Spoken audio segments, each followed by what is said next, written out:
Senate passes a debt limit deal Trump struck with the Democrats.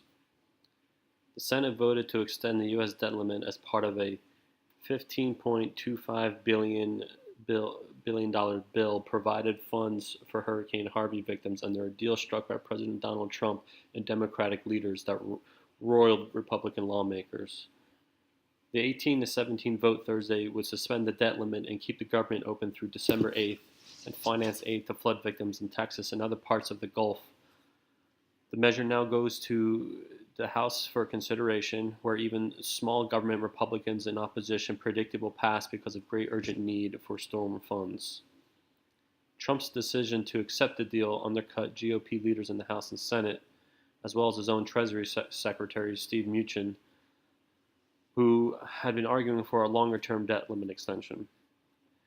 It also left Republicans blindsided, angry, and disappointed with their own leaders, and to a lesser degree, Trump. The episode provided the latest illustration of the bind Republicans find themselves in.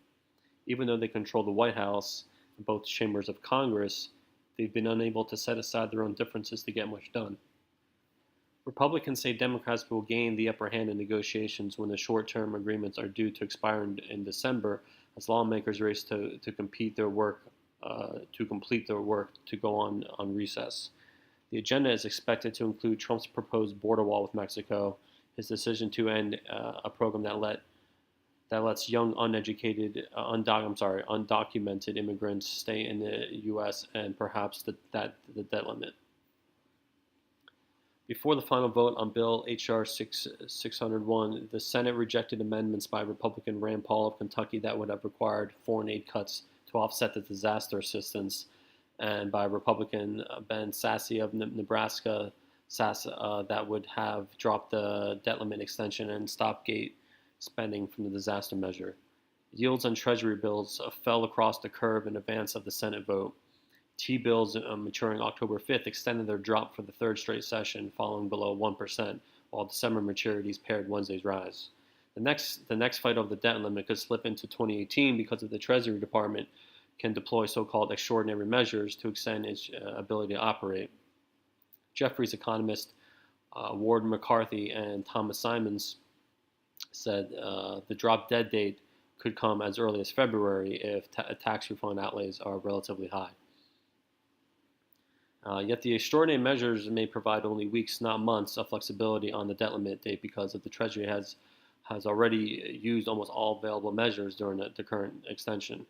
The Democratic aide said party members were told after consulting with Treasury officials. Expected spending on storm aid could also eat into what will be available, the aide said. The measure passed by Senate would nearly double the total disaster funding from the $7.85 billion the House passed Wednesday in a measure that didn't include the debt limit or stopgap government spending. The additional funding would go toward the Community Development Block Grant program to address housing needs in disaster zones.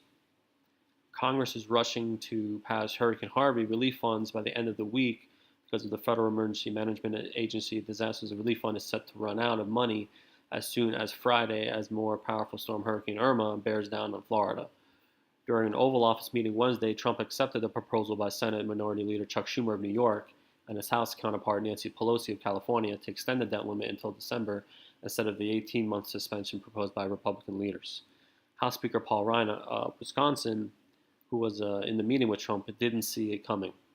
Hours before Trump's deal, he told reporters that Democratic proposal for a short-term debt limit would be unworkable and ridiculous.